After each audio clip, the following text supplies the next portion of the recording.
Hey, what's going on, good people? Welcome back to the Living the Life show. I'm your host, Columbus Cody, and I thank you so much for joining me today for the verse of the day. Now, today's verse puts us in the spotlight.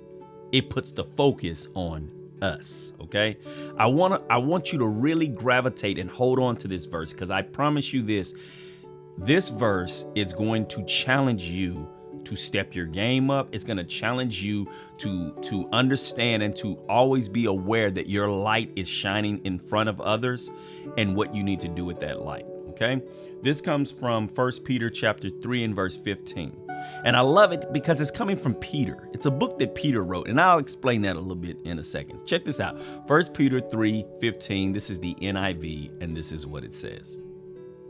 But in your hearts, revere Christ as Lord. Always be prepared to give an answer to everyone who asks you to give the reason for the hope that you have. But do this with gentleness and respect.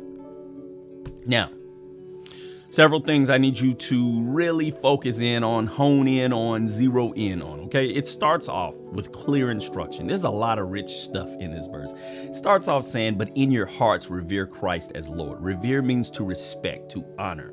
In your hearts. Not in your mouth, not in your head, in your heart, because what's in your heart affects the rest of you. It's what drives you in everything you do. So if in your heart, you honor, you cherish, you adore, you revere, you respect God in your heart, it's going to affect every other part of you. Not only is it going to affect you, it's going to affect how others see you because you're going to live a certain way because it's what's in your heart. You can tell when a person has something in their heart. It's because it propels every part of them. It pushes them in every way. But it gets better. Now, I told you, Peter wrote this now. The beautiful part of this to me is this. Peter denied Christ, not once, not twice, 3 times in one setting. He denies Christ. And he's writing here that we must revere him in our hearts. Okay. Then he goes on, he says, always be prepared, always. You should never get caught off guard with a question like, why do you love God? Why do you serve God? Why are you a Christian? Why do you go to church? Those questions shouldn't catch you off guard. It's almost like, why do you brush your teeth? Right? Always be prepared to give an answer. To who? To everyone that asks you why you have hope. Now, this is what I've learned. Okay, I've been a teacher for nearly 20 years now. If you can explain a thing, it's because you know a thing. Okay, many of us know of Christ. I know of algebra, but I can't explain to you that formula. If I can't explain it, I haven't owned it. I haven't learned it. So if you can't explain to a person what gives you hope, what drives you, why do you love God so much? Tell me. Matter of fact, leave it in the comments in this video. Tell me, why do you love God so much? Tell me, why did you choose to serve him? Why did you choose to surrender your life to him and to give him the best of what you have, the best of who you are? Tell me in the comments below, please.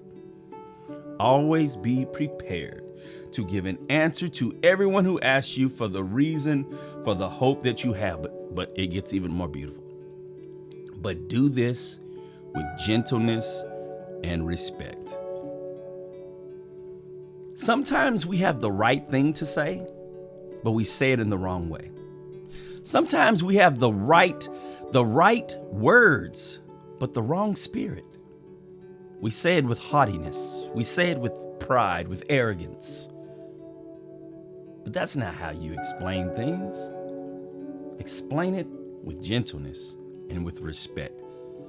Because the way you open your mouth to explain why you love God, it could propel another to love God as well. And it could push another one further from God. Why do you love God? I want to know. Put it in the chat. Put it in the comments below. Let me know why you chose to serve him. All right. I'm so glad you made the choice, but tell me why. Tell me why. I would love to hear it. Okay. And remember, when you own a thing, you can explain a thing. But if you can't explain it, it's because you haven't owned it for real. For real. I told you, it's just like saying, why do you brush your teeth? If I was to ask you that question, no doubt you can give me 20 reasons why you brush your teeth. But if I ask you, why do you love God? How will you respond? How will you answer that question? The way you answer that could mean the world of difference to someone else. Years ago, I had a young lady tell me this. She says, I don't want to hear nothing else about Jesus until you can show me in the Bible where the dinosaurs are. And all I kept thinking was how my heart was saddened because I wasn't going to be able to reach this young lady. But dinosaurs is irrelevant when it comes to salvation. You don't get to judgment. You don't stand before Jesus and he says, all right, in order for you to make it into heaven, you got to tell me which dinosaur has the longest neck and the shortest life expectancy. What he does is he searches your heart. If you've accepted Jesus Christ as your Lord and Savior, and that is apparent in how you walk, how you talk, how you live. Okay? That is apparent. And when that is apparent, he will say to you two beautiful words. Well done.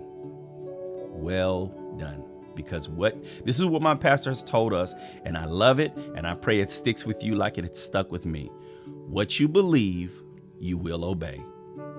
And what you obey, you will become.